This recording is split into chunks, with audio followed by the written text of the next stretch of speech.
Well, welcome again to this session of the book reading of this book called Make Today Count. Thank you so much for those, first of all, thank you so much for those who have been joining in, been listening to this book reading, and also participating in this. I really appreciate what you're doing. I think it's commendable, in fact, that you're taking that step to learn and to engage with a book. It doesn't necessarily have to be with this recording, even if you were reading yourself and are doing your own thing, perfectly fine. I think that's a fantastic thing to do.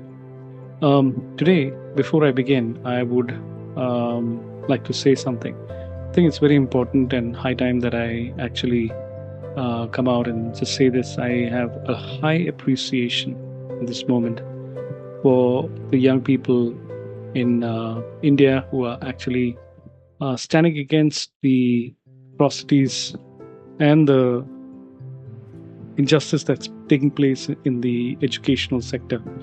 I think education is a liberator. Education is what makes us human, transforms us, and helps us to build and develop a society. I'm sure there are many books about it, and there is a book by Umberto who basically wrote about education. And I think one of these days, once we finish this book, maybe third or fourth book would be by him. Another quote by B.R. Ambedkar is that education is like the milk of the lion. The more you drink or the more you consume, the louder you roar. So it's always anything that sets people free from any kind of oppression or any kind of power-based,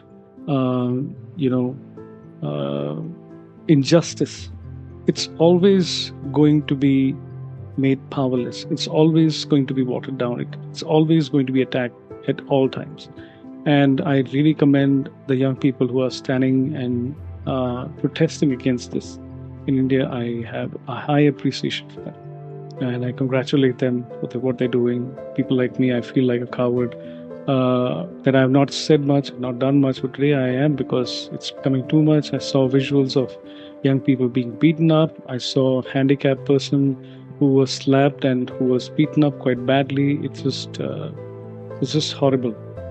And there are many such things that are happening, but all these people are doing it peacefully, and that sets this country apart from many countries who have done many revolutions and has shed immense amount of blood.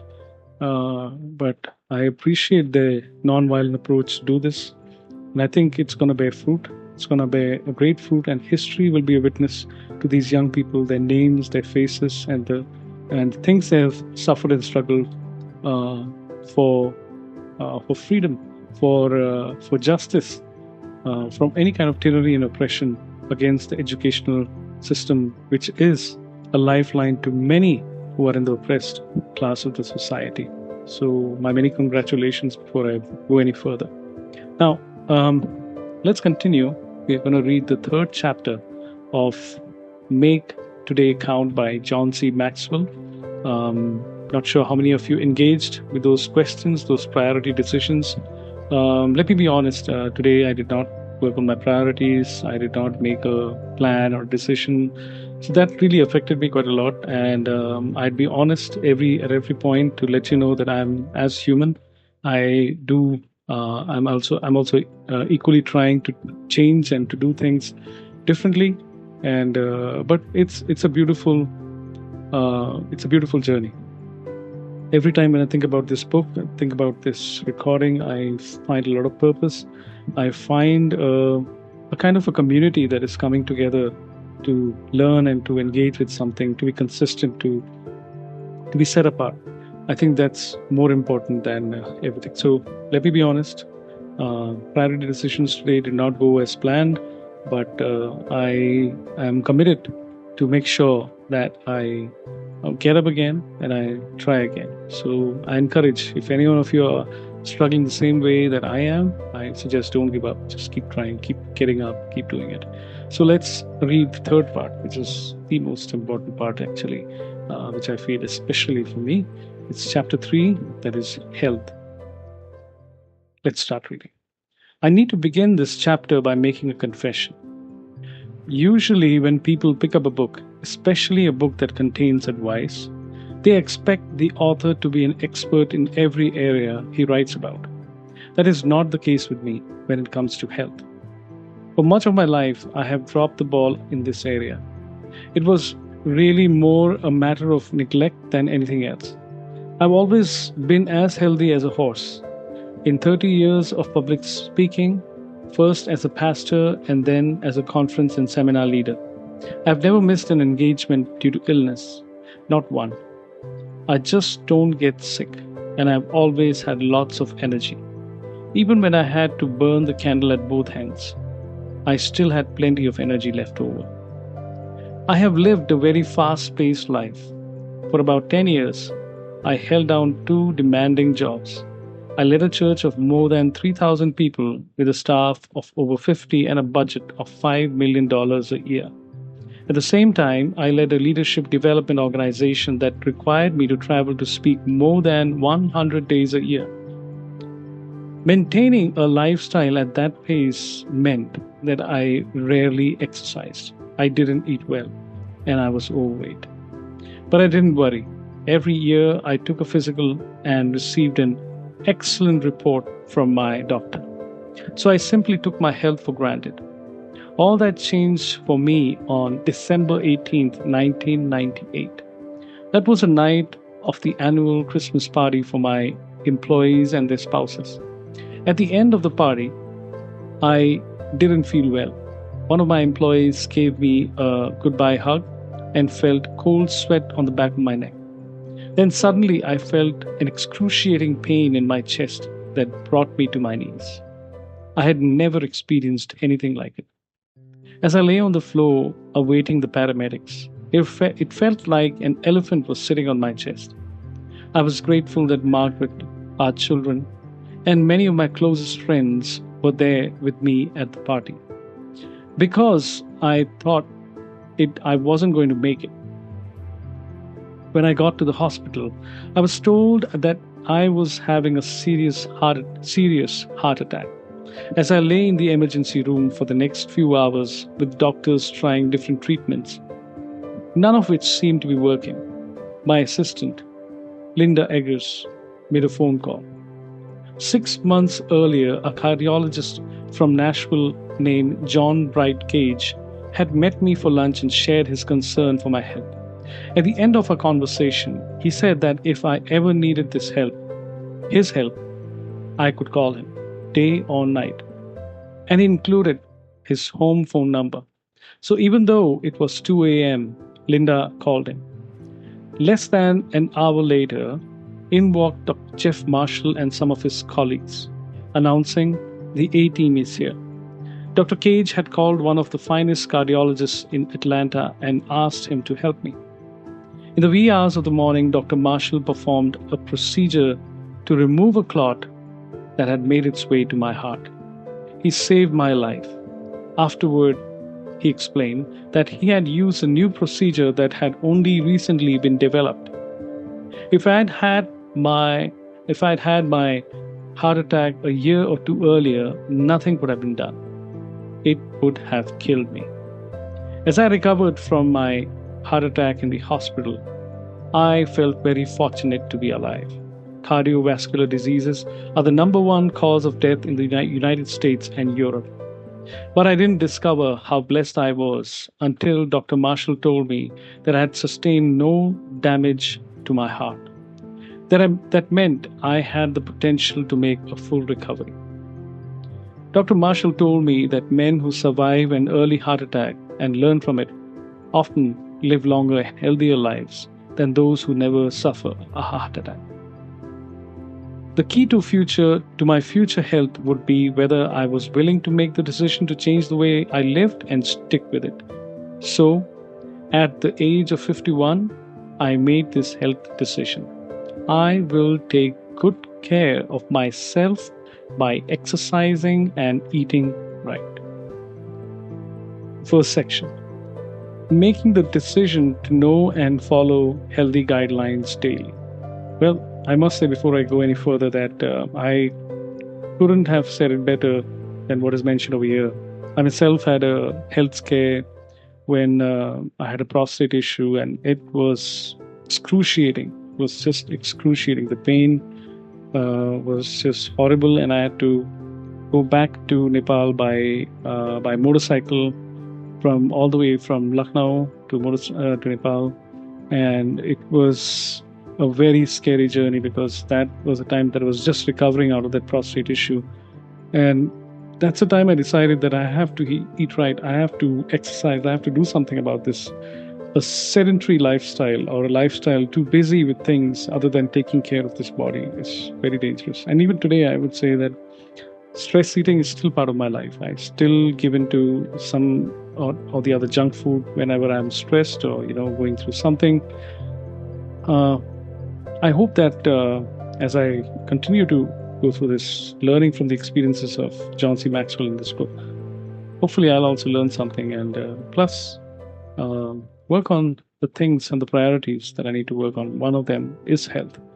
So let's continue. Making the decision to know and follow healthy guidelines daily. If you know the value of good health, yet you've had a hard time making the commitment to know and follow healthy guidelines, here are some suggestions to help you turn your attention to the subject and tackle it. Number one, have a purpose worth living for. Nothing is better than perspective for helping a person want to do the right thing. When you have something to live for, not only does it make you desire a long life, but it also helps you to see the importance of steps along the way.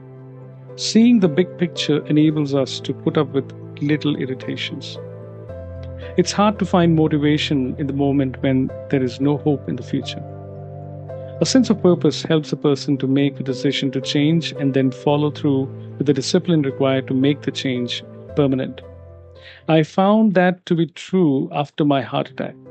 A friend who spent a lot of time with me during my recovery saw me pass on desserts time after time, something that was not characteristic of me. And finally he asked, "Have you lost your craving for desserts?" "No," I answered, "but my craving for life is greater." One of the greatest causes of debilitating stress in people's lives is doing jobs they don't enjoy. It's like comedian Lily Tomlin said, "The problem with the rat race is that even if you win, you are still a rat." How true. I believe two major frustrations contribute to that stress. The first is doing work you don't think is important. If you do work that you believe adds no value to yourself or to others, you quickly become demoralized. If you work in that state for a long time, it begins to wear you down. To remain healthy, your work must be in alignment with your values. Another reason some people don't like their work is that they do jobs that keep them in the area of weakness. Nobody can do that long and succeed. For example, most people hate the thought of public speaking. How would you like to get up in front of an audience and speak to them every day? That's some people's number one fear. But for me, that's my greatest joy. After speaking to people for 6 or 7 hours at a conference, I'm not tired. I'm fired up. Speaking to an audience energizes me. One of the ways you can tell you're working in an area of strength is that it actually gives you energy. Even if you are in the early stages of your career or are starting out a new venture and you're not very good at something you're doing, you can still tell it's an area of strength by paying attention to how you respond to your failures. Mistakes that challenge you show your areas of strength. Mistakes that threaten you show your areas of weakness. The second point, find your pace. Mickey Mantle reportedly said, "If I had known I was going to live this long, I would have taken better care of myself." I think that statement could apply to many people as they age. Part of taking care of yourself includes finding and maintaining the pace that's right for you. If you take life more slowly than your energy level is capable of, you can become lazy. If you continually run at a pace faster than you're capable of, you can burn out. You need to find your balance. As I mentioned previously, I've always been a high energy person, and I always thought there was nothing I couldn't do. But in 1995, when I was 47 years old, I was so tired of leading my church and my organization that I was worn out. I love both, but doing them at the same time for a decade was finally taking its toll on me. One day, I told Margaret, I can't keep doing this. I've got to give up one or the other. Margaret had been advising me for years to cut back my busy schedule, but she was shocked by my statement. John, she said, in all the years I've known you, that's the first time I've heard you say you are exhausted. Even today, at age 57, I still have a tendency to take too much and go at a faster pace that is really good for me. There are so many opportunities I want to pursue, books I want to write, and people I want to help. I'm constantly trying to strike a balance between my desire to maintain a healthy pace of life and my drive to accomplish all I can during my lifetime. Point number 3, accept your personal worth. During the weeks and months after the terrorist attack on New York's World Trade Center, the song God Bless America regained popularity and was performed repeatedly at ball games and other events. The song was written by Irving Berlin, creator of innumerable popular and Broadway hits such as White Christmas, Easter Parade, Put 10 on the Ritz, and There's No Business Like Show Business.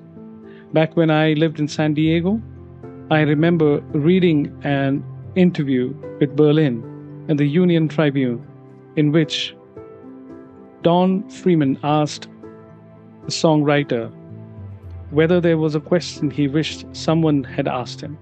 Berlin replied, "Yes, there is one. What do you think of the many songs you've written that didn't become hits?" My reply would be that I still think they are wonderful.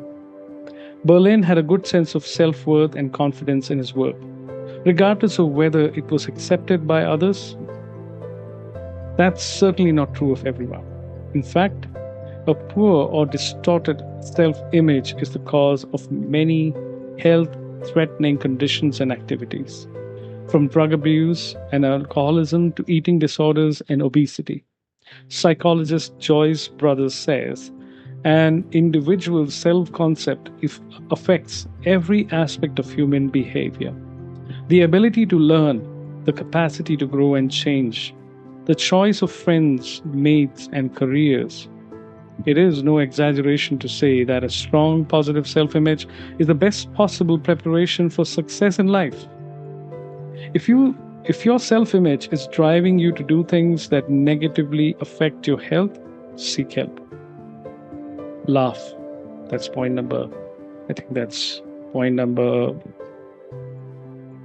5. Point number 5, laugh. Physician Bernie S. Siegel wrote in Peace, Love and Healing, "I've done the research and I hate to tell you, but everybody dies. Lovers, joggers, vegetarians, and non-smokers. I'm telling you this so that some of you who jog at 5 a.m.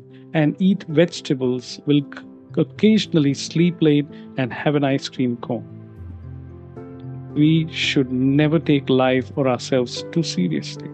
Each of us has idiosyncrasies that can cause us to despair or to laugh. For example, when it comes to anything related to tools or technology, I'm clueless. I'm not Mr. Handyman, I'm Mr. Hopeless.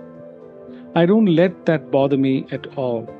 If you can laugh at yourself loudly and often, you will find it liberating. There's no better way to prevent stress from becoming distress. I think that's a good point. It's good to laugh at ourselves. Sometimes, I think I consider myself as one of the most serious guys when it comes to this particular aspect. Mm, Laughing at myself has been quite a difficult proposition because I grew up in a very tough neighborhood, a lot of tough people, and went through some uh, quite a lot of difficult times. So I think this is something that I have to cultivate. I have to do that. I think that's really going to help me. The second section, managing the discipline of health. For some people, the discipline of health appears to be easy. My friend Bill Hybels seems to manage it well. He eats well, runs regularly, and keeps his weight down. Before I go any further, let me tell you about something about Bill Hybels. Recently, he was caught up with a huge controversy. I think I've read a book. There's a book called The Church Called Tov. I suggest you can read it to know more about what it was. Um, Everyone's human. Everybody makes mistake. Bill Hybels made many. I think he has. There are many people who've been affected by it. So I'm not endorsing as I read this, but since he's the friend of John C. MacArthur, Maxwell, and also mentioned in this book. I'm just reading it and going as it is. So yeah, just keep that in mind. People are people. If you are triggered by his name, I apologize, but it's in the book, so that I'm just reading it. I'm not endorsing anything. For years before I had my heart attack, he used to challenge me to take better care of myself. He used to joke to friends that while he was eating birdseed, I was eating steaks and rich desserts. He was right about it, catching up with me. Although much of my problem was hereditary, my lifestyle made things worse. After meeting with Dr. Marshall following my heart attack, I had a new discipline to manage. Every day, I will eat low fat foods and exercise for at least 35 minutes. He told me that 85% of all heart patients quit their healthy regimen within 6 months. Even though I had not succeeded in this area in my first 50 years, I was determined to succeed in it in the rest of my life. Margaret and I learned everything we could about heart issues, low-fat diets, and exercise. I became a model of discipline. And in May of 2001, when I visited Dr. Marshall, he congratulated me. "John," he said, "you're doing all right, all the right things. You don't need to consider yourself a heart patient anymore." I wish I had never heard those words. You see, I love food, and I possess a foodaholic bent. Because of the good news I received from Dr. Marshall, I gave myself permission to cheat on my diet once in a while. Something I had not done even once in 2.5 years. A few weeks later, Margaret and I went on a vacation to London with some friends, and I ate food that I had not touched in all that time. I loved every bit of it, especially the fish and chips. The problem was that I quit managing my life according to the decision I had made. I had relaxed my discipline. Once my commitment was less than 100%, I got into trouble. I need to exercise and stay on my diet every day, but I began to slide. From every day to most days to some days, I ignored my own teaching that today matters. Neglect enough today's, and you'll experience that someday you've wanted to avoid. The good news is that I'm no longer off the wagon. I am recommitted to my daily discipline. The bad news is that I'm doing only 80% of what I was doing before. Dr. Marshall is trying to help me. He's a good doctor and a good friend. And he knows that sometimes the best medicine is a good kick in the butt. The area of health is still a battle, but it's one I am determined to win. As I fight the good fight, I hope you'll join me by doing the following things daily. Number 1, eat right. It was Mark Twain who observed that the only way to keep your health is to eat what you don't want, drink what you don't like, and do what you'd rather not. Twain was being cynical, but there's a lot of truth into what he said. If we could write our own rules for healthy eating, I think they would look something like this. If no one sees you eat it, then it has no calories. If you drink a diet soft drink with a candy bar, the calories are cancelled out. If you eat with a friend and you eat the same amount, the calories don't count for you either of you. Foods used for medicinal purposes never count. Examples include chocolate, brandy, and Sara Lee cheesecakes. The secret of looking thinner is getting the people around you to gain weight. That's very interesting. Counterintuitive, I must say. The key to healthy eating is moderation and managing what you eat every day. Don't rely on crash diets. Don't worry about what you ate yesterday. Don't put off good eating until tomorrow. Just try to eat what's best for you in the moment. Focus on now. If you're not sure about how you're doing or what you should and shouldn't be eating, get a physical. Your doctor will let you know how you're doing and how to change your diet. Exercise, number 2. Most people I know either love exercise and do it excessively or they hate it and avoid it completely. Yet consistent exercise is one of the keys in good health. Dr. Ralph S. Paffenberger Jr., a research epidemiologist and physician at the University of California at Berkeley, performed pioneering studies that revealed the impact of exercise on health. Paffenberger states, "We know that being physically fit is a way of protecting yourself against coronary heart disease, hypertension, and stroke, plus adult onset diabetes, obesity, osteoporosis, probably colon cancer, and maybe other cancers, and probably clinical depression. Exercise has an enormous impact on the quality of life." Now, I'm not sure if I'm pronouncing Dr. Ralph's name correctly. That's Ralph S. Paffenberger. Maybe Paffenberger would have been the right pronunciation, so my apologies to Dr. Paffenberger. Paffenberger, who ran 151 marathons, asserts that exercise is beneficial for people of all ages.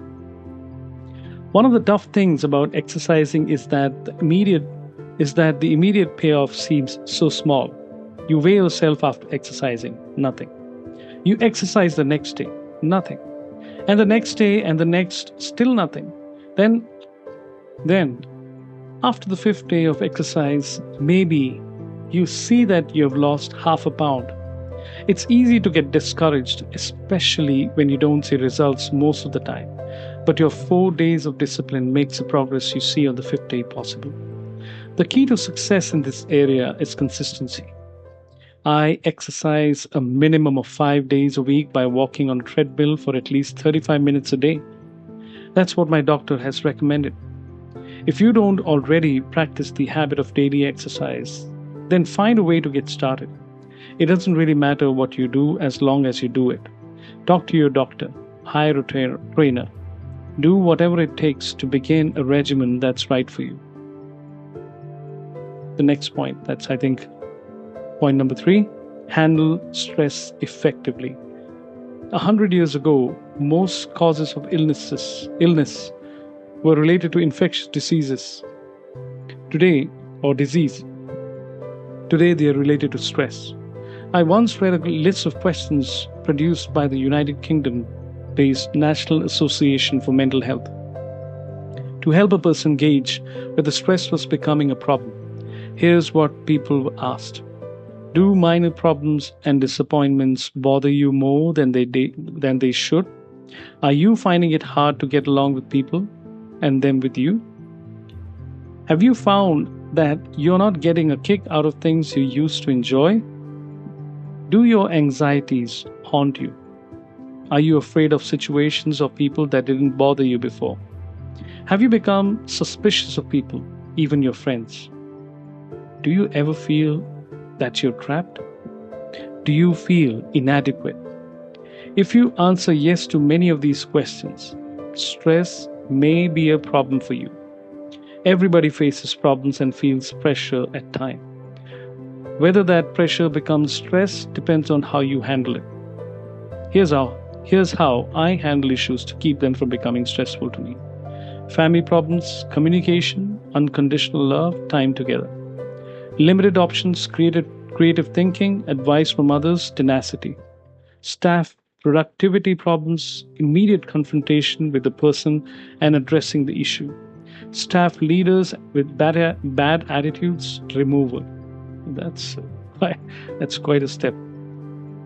I found that the worst thing I can do when it comes to any kind of potential pressure situation is to put off dealing with it. If you address problems with people as quickly as possible and don't let issues build up, you greatly reduce the chances of being stressed out. Very well said. Now, here are the questions. Your health decision today. Where do you stand when it comes to health today? Ask yourself these 3 questions. Have I already made the decision to know and follow healthy guidelines daily? Well, today I came to know, and I think I'm going to start off today for sure. Number 2, if so, when did I make that decision today?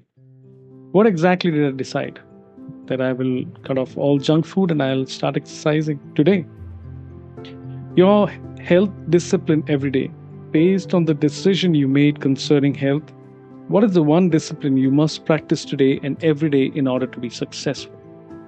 That is, to continue exercising, to continue eating healthy, to eating right, to continue managing stress in my life. I think the best way would be for me to, one of the things that have helped me in really taking out stress in my life, not only just answering these questions, another way is to just to be silent, to take it in prayer. I think prayer has helped me a lot. A lot of people talk about meditation, but I cannot minimize, I cannot tell you how important it is to have a life of prayer. That's really helped me to work out a lot of stress. Recently, before I started this book reading, there was a lot of stress in my life, and I started praying, and this whole exercise of reading a book to record and to be productive came out of through that exercise of prayer. So that's my experience, and I've been continuing to do that, and I really feel like it's not only just helping myself, it's about how, by going through these situations, it's helping me to understand others, to help others, to serve others. That's the greatest blessing, that's a great stress buster. So yeah, that's it, folks. So that's all we have for today. We continue our reading tomorrow with chapter 4, which is family. What do you think about family? Think about it as we go tomorrow. Thank you so much for joining in again. Have a lovely day, evening, or night. Goodbye. God bless.